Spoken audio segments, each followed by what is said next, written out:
इस सरकार को लगभग 3.5 साल से ऊपर हो गए हैं और हम ये जानने की कोशिश कर रहे हैं कि इन 3.5 सालों में विधायकों ने क्या क्या किया। इसी पे चर्चा करने के लिए हमारे साथ रुद्रप्रयाग विधायक भरत सिंह चौधरी जी मौजूद है। चौधरी जी, विधायक बनते ही आपने किस तरीके से योजना बनाई कि हमें अपने क्षेत्र के विकास के लिए ये चीज़ें जरूरी हैं, और क्या क्या अब तक आप लोगों ने विकास किया है? देखिए, जो सबसे ज़रूरी चीज़ें किसी भी क्षेत्र के लिए होती हैं वो है शिक्षा, स्वास्थ्य और सड़क। ख़ास तौर से पहाड़ी परिवेश के जो हमारे क्षेत्र हैं उनमें सड़क बहुत ज़्यादा महत्वपूर्ण हो जाती है। विधायक बनते ही पहले ही साल में जब मुझे लगा कि अधिकतर विद्यालयों में शिक्षकों का अभाव है, तो उसको देखते हुए एक वैकल्पिक व्यवस्था की बात मेरे मन में आई। और जिस पैमाने पे शिक्षकों के पद खाली थे, इस बात की संभावना नहीं थी कि बहुत जल्दी उस पर रिक्रूटमेंट हो सके। तो ऐसी स्थिति में एक विकल्प हमारे पास ई लर्निंग का रह जाता था। और ऑनलाइन ई लर्निंग हम इसलिए शुरू नहीं करवा पाए क्योंकि दूर दराज के हमारे बहुत सारे ऐसे विद्यालय थे जिनमें कनेक्टिविटी नहीं थी। तो इस स्थिति में हमने ऑफलाइन एक ई लर्निंग शुरू करने का निर्णय लिया। और जितने भी मेरे क्षेत्र के हाई स्कूल और इंटर कॉलेज हैं उनमें सब में हमने ई लर्निंग का सेटअप लगवाया और उसको हम मॉनिटर करते रहे। और जब हमारे संज्ञान में ये बात आई कि बहुत सारे विद्यालय उसमें इस बहाने पे रुचि नहीं दिखा रहे हैं कि पावर बैकअप हमारे पास नहीं है और बिजली की जो सप्लाई है वो बहुत इरेगुलर है, तो उसको देखते हुए हमने सभी विद्यालयों को इन्वर्टर जो कि बेस्ट अवेलेबल मार्केट के अंदर था वो उनको उपलब्ध करवाया और 3 घंटे का पावर बैकअप उनके लिए सुनिश्चित करवाया। और उसका परिणाम ये है कि आज पिछले 3 सालों से लगातार रुद्रप्रयाग जिला उत्तराखंड की जो माध्यमिक की परीक्षा है उसमें गढ़वाल मंडल में लगातार 3 साल से प्रथम स्थान पे है। ये तो थी शिक्षा की बात। सड़कों को लेकर के जो पीडब्ल्यूडी का कोर नेटवर्क बना हुआ था उसमें तमाम तरह की त्रुटियां थी और उसका जो अधिकतम फायदा जो था प्रधानमंत्री ग्राम सड़क योजना का वो उत्तराखंड को नहीं मिल पा रहा था। इस बात को दृष्टिगत रखते हुए मैं अपने पहले ही विधानसभा सत्र में एक संकल्प लाया जिसमें हमने केंद्र सरकार से ये मांग की थी कि पीडब्ल्यूडी का जो कोर नेटवर्क है उसमें संशोधन किया जाए, उसमें जो त्रुटियां हैं उनको दूर किया जाए। और उसमें संशोधन हुआ और उसके परिणाम स्वरूप पहले ही साल में 109 सड़कें उत्तराखंड प्रदेश को प्रधानमंत्री ग्राम सड़क योजना में मिली, जिसमें से लगभग 14 सड़कें जो है वो रुद्रप्रयाग विधानसभा क्षेत्र में आई। और इस समय मैं ये कहने की स्थिति में हूँ कि 2022 तक मेरी विधानसभा का एक भी गांव ऐसा नहीं होगा जो सड़क कनेक्टिविटी से न जुड़ गया हो। और इसके साथ मैं ये भी कहना चाहता हूँ कि पिछले 25-30 सालों से मैं सार्वजनिक जीवन में हूँ। मेरा सरकारों में बेशक प्रतिनिधि न रहा हूँ, लेकिन सरकारों की कार्यप्रणाली को बहुत करीब से देखने का मुझे मौका मिला। और मैं दावे के साथ इस बात को कह सकता हूँ कि पिछले 16 सालों में जितनी सड़कें उत्तराखंड में बनी उससे कई ज़्यादा सड़कें जो है इन 3.5 साल के कार्यकाल में जो भारतीय जनता पार्टी का है उसमें बन चुकी हैं, जिसमें ऑल वेदर रोड जो 900 किलोमीटर की है उसको मैं शामिल नहीं कर रहा हूँ। जो प्रधानमंत्री ग्राम सड़क योजना, राज्य योजना और जिला योजना के अंदर जो सड़कें बनी हैं अकेले उसकी भी हम बात करें तो 3.5 साल में 15 साल से अधिक की जो सड़कें हैं वो बनी हैं। तीसरा जो महत्वपूर्ण विषय होता है किसी भी क्षेत्र के लिए वो होता है स्वास्थ्य का। और हमारे सरकारी अस्पतालों की जो बदहाली थी वो किसी से छुपी हुई नहीं थी, डॉक्टर्स नहीं थे। और इस सरकार ने अपने 3.5 साल के कार्यकाल में डॉक्टरों की जो संख्या है उसको लगभग 2 गुना से ज़्यादा कर दिया है। और इसी का परिणाम है कि आज मेरे विधानसभा क्षेत्र के लगभग सभी 80% तक जो हॉस्पिटल हैं उनमें डॉक्टर्स हमारे पास उपलब्ध हैं।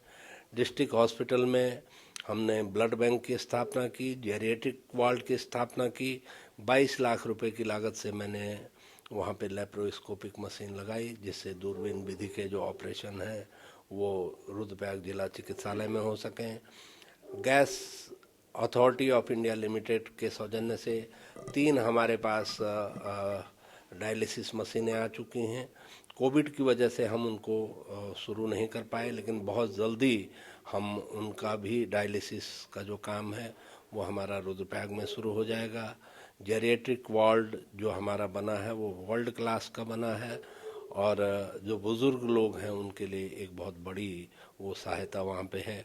ब्लड बैंक हमारे पास है, और छोटा ब्लड बैंक होने के नाते हम जो है बैंकिंग जो है मेडिकल कॉलेज श्रीनगर से करते हैं, और रुद्रप्रयाग के जो मरीज हैं उनको कभी भी ब्लड की कमी होने नहीं दी जाती है। इसके अलावा इस कोविड के दौरान जो पूरी दुनिया में एक बात उभर करके सामने आई कि अधिकतर जिन मरीजों की मौत हुई वो ऑक्सीजन की कमी के कारण हुई, और हमको एक एक सिलेंडर ऑक्सीजन के लिए देहरादून दौड़ना पड़ता था। इस बात को देखते हुए हम रुद्रप्रयाग का जो डिस्ट्रिक्ट हॉस्पिटल हमारा है वहाँ पे हमारा ऑक्सीजन प्लांट का जो है निर्माण कार्य चल रहा है, और बहुत जल्दी ऑक्सीजन के मामले में भी हम आत्मनिर्भर हो जाएंगे। तो मैं कह सकता हूँ कि इन तीनों चीज़ों में, इसके अलावा सरकार की अगर मैं बात करूं तो अटल आयुष्मान योजना जो उत्तराखंड सरकार ने लागू की है, पूरे हिंदुस्तान के अंदर उत्तराखंड अकेला प्रदेश है जिसने सभी वर्गों के लिए, चाहे वो एपीएल हों, बीपीएल हों, किसी भी जाति धर्म के हों, कर्मचारी हों, पेंशनर हों, सबके लिए जो है अटल आयुष्मान कार्ड की व्यवस्था की है। 5 लाख रुपए तक का इलाज प्रत्येक परिवार के 5 व्यक्तियों को प्रतिवर्ष दिए जाने का जिसमें प्राविधान है, और अभी तक लाखों लोग उसका लाभ उठा चुके हैं। जो गरीब व्यक्ति कभी किसी बड़े अस्पताल में जाने की कल्पना भी नहीं कर सकता था, आज हर गरीब व्यक्ति उसी गोल्डन कार्ड के बूते पे अपना इलाज प्रदेश के ही नहीं, प्रदेश से बाहर भी जो बड़े अस्पताल हैं वहाँ पे करवा पा रहा है। तो ये भी सरकार की एक बड़ी उपलब्धि है। विधायक साहब, एक बात पूछना चाहूंगा आपसे कि अभी विधायक निधि की आपने बात की। एक चैलेंज होता है एक विधायक के लिए कि अपने विधायक निधि को किस तरीके से वितरित करें, क्योंकि कई बार इसमें सवाल खड़े भी होते हैं, आपके जो कार्यकर्ता हैं वो भी नाराज होते हैं। आपने अपनी विधायक निधि के लिए किस तरीके से वितरित की है कि हमारे कार्यकर्ता भी नाराज न हो और कोई आरोप भी आप पे न लगे? देखिए, मैंने विधायक बनते ही ये संकल्प लिया था कि विधायक निधि जो है वो जनता का पैसा है, और उसमें किसी तरह की, जैसे मैं सुनता था कि बड़ी उसमें कमीशनबाजी होती थी, जो कार्यदायी संस्थाएं हैं वो उस पर अपना कट रखती थी। तो मैंने अपनी तरफ से पूरा प्रयास किया, और मैं कह सकता हूँ इस बात को आज कि पूरे प्रदेश में सर्वाधिक विधायक निधि बांटने वाला मैं विधायक हूँ, क्योंकि मेरे पास न सिर्फ मेरी बल्कि मुझसे पूर्ववर्ती जो विधायक थे उनकी भी बहुत सारी धनराशि ऐसी थी जो वो खर्च नहीं कर पाए थे, उसको भी हमने खर्च किया। और आप इसी बात से अनुमान लगा सकते हैं कि 52% से ज़्यादा जो धनराशि है वो हमने शिक्षा के क्षेत्र में खर्च की, और वो पैसा सीधे विद्यालयों के खाते में दिया, और अपनी तरफ से ये पूरी तरह से सुनिश्चित करने का प्रयास किया कि उस जो विधायक निधि के जो काम है उसमें किसी तरह की कोई कमीशनखोरी न हो। 500 से अधिक योजनाओं पे मैं अभी तक विधायक निधि में काम करवा चुका हूँ, और विधायक निधि के अंदर हमने जो एक स्मारक मैं नहीं कहूँगा, एक संग्रहालय का निर्माण करवाया, जो हमारे आदि गुरु शंकराचार्य माधवाश्रम जी जो ब्रह्मलीन हो चुके हैं उनकी जन्मस्थली में उन एक संग्रहालय हमने उनकी स्मृति में बनवाया। और उस काम को देखते हुए उसका फोटो जब हमारे माननीय मुख्यमंत्री जी ने देखा, उनको बेहद खुशी हुई कि विधायक निधि में इतने उच्च गुणवत्ता के काम हो रहे हैं।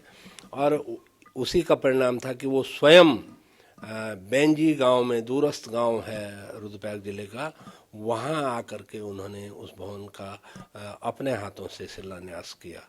तो हमने ये कोशिश की, बेशक चुनिंदा हमारे कार्यकर्ता इस बात के लिए नाराज भी हैं, और क्योंकि विधायक निधि की जो धनराशि है वो इतनी कम होती है, इतनी अल्प होती है कि हर कार्यकर्ता को उसकी अपेक्षा के अनुरूप काम दे पाना संभव नहीं होता है। लेकिन फिर भी जिस तरह से वो विधायक निधि खर्च हुई है उससे कार्यकर्ता बाय एंड लार्ज मैं कह सकता हूँ कि संतुष्ट है।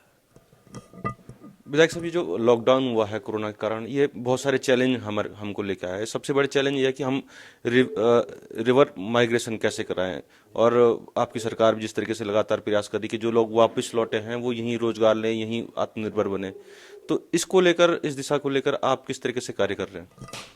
देखिए, परसों ही हमने जिले के तमाम अधिकारियों की एक बैठक की और उसमें जब जानकारी ली तो एक तो जो सबसे बड़ा काम हुआ है कि जितने प्रवासी हमारे लौट करके आए हैं कोविड के चलते उनको मनरेगा से जोड़ने का काम किया गया है। मनरेगा एक महत्वाकांक्षी रोजगार योजना है और उसके 30-40% भी हम उसका लाभ नहीं उठा पा रहे थे, लेकिन इस बार हमारी जो है एक्सपोनेंशियल ग्रोथ उसमें आई है।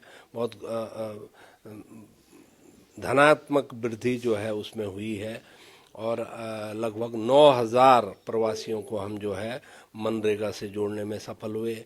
उसके अलावा जो सहकारी समितियों के माध्यम से 1 लाख रुपए तक का ऋण जो सहकारी समिति के सदस्य हैं उनको ब्याज मुक्त ऋण उपलब्ध करवाया गया, जिसमें हमारे लगभग 300 यूनिट जो हैं वो काम कर रही हैं। उसके अलावा मुख्यमंत्री स्वरोजगार योजना का भी बहुत सरलीकरण किया गया। बैंकों को विशेष निर्देश जारी किए गए कि जो लोनिंग की प्रक्रिया उनकी है उसका सरलीकरण किया जाए और उसको इतना जटिल न बनाया जाए कि उसमें लोग लोन न ले पाए। उस योजना में भी काफ़ी लोग लाभान्वित हो रहे हैं। कुछ लोगों ने वहाँ पे बेकरी का व्यवसाय शुरू किया है, कुछ लोगों ने डेयरी उद्योग। परसों ही हमारे माननीय जो सहकारिता मंत्री हैं वो रुद्रप्रयाग में एक डेयरी का उद्घाटन करके आए और रोज़ मुझे क्षेत्र से समाचार मिलते हैं कि किसी न किसी क्षेत्र में कोई नई डेयरी, कोई नया बेकरी, कोई नई दुकान। और यहाँ तक कि आपने सुना होगा कि मेरे क्षेत्र के बुढ़ना क्षेत्र में कुछ नौजवानों ने हवाई चप्पल बनाने का भी काम शुरू किया है और बहुत अच्छा उनका कारोबार वहाँ पर चल रहा है। तो इस तरह के नए नए कारोबार हमारे जो प्रवासी हैं वो कर रहे हैं। बड़ी मात्रा में अधिकतर प्रवासी लौट चुके हैं, लेकिन उसके बावजूद भी जो लोग यहाँ पे हैं उसमें मुर्गी वाड़े से लेकर के मत्स्य पालन से लेकर के और हॉर्टिकल्चर में भी हम लोग बहुत अच्छा काम कर रहे हैं। पिछले दिनों आपने पढ़ा होगा कि बहुत बड़े पैमाने पे कीवी का उत्पादन हमारे रुद्रप्रयाग में शुरू हुआ है और धीरे धीरे ये काफ़ी तेज़ी से बढ़ रहा है। मशरूम में भी बहुत अच्छा काम हमारे जो ग्रामीण बेरोजगार हैं वो कर रहे हैं और अच्छे पैमाने पे मशरूम का उत्पादन वहाँ पे हो रहा है। विधायक जी, अब विधानसभा चुनाव के लिए समय कम है, इसको किस तरीके से देखते हैं कि कौन कौन सी योजनाएं ऐसी हैं जो अभी पूरी होनी बाकी हैं? देखिए, मेरे क्षेत्र में जो सबसे बड़े थी वो थी सैनिक स्कूल के निर्माण को लेकर के बहुत अनिश्चितता का वातावरण था, लेकिन अब वो अनिश्चितता लगभग समाप्त हो चुकी है और इसी वर्ष हम जो है सैनिक स्कूल के निर्माण का कार्य प्रारंभ करवा देंगे। जो गांव अभी तक सड़कों से वंचित हैं उसके लिए कार्य योजना हमने बनाई है और 2021 में हमारी कोशिश होगी कि उन सभी योजनाओं पे कम से कम काम शुरू हो जाए और अगर उन पे काम शुरू हो जाता है, उसके अलावा पेयजल को लेकर के इस समय भारत सरकार की एक बहुत ही महत्वाकांक्षी योजना जल जीवन मिशन, हर घर नल और हर नल में जल, उसमें मैं सौभाग्यशाली हूँ कि मेरा क्षेत्र जो है वो प्रथम फेज में आया है। 2021 में उसमें काम होने हैं और प्रथम चरण के फर्स्ट फेज के जो उनके टेंडर हैं वो सारे हो चुके हैं। 31 जनवरी तक उस पर काम कंप्लीट होना है, हर घर को कनेक्शन देने का। और उसके बाद जहाँ पे पानी का अभाव होगा उनके लिए लिफ्ट स्कीम्स या जो ग्रेविटी स्कीम्स हैं उनके माध्यम से नई योजनाएं वहाँ पे तैयार की जाएंगी। धन्यवाद विधायक साहब। ये थे विधायक रुद्रप्रयाग अभय सिंह चौधरी जी। इन्होंने कहा है कि 2022 तक वो अपने विधानसभा क्षेत्र में ऐसा कोई गांव नहीं रखेंगे जिस तक सड़क ना पहुंचे और जहां पानी ना पहुंचे। कैमरा पर्सन रिंकू के साथ पंकज गल्ला, समय साक्ष्य, देहरादून।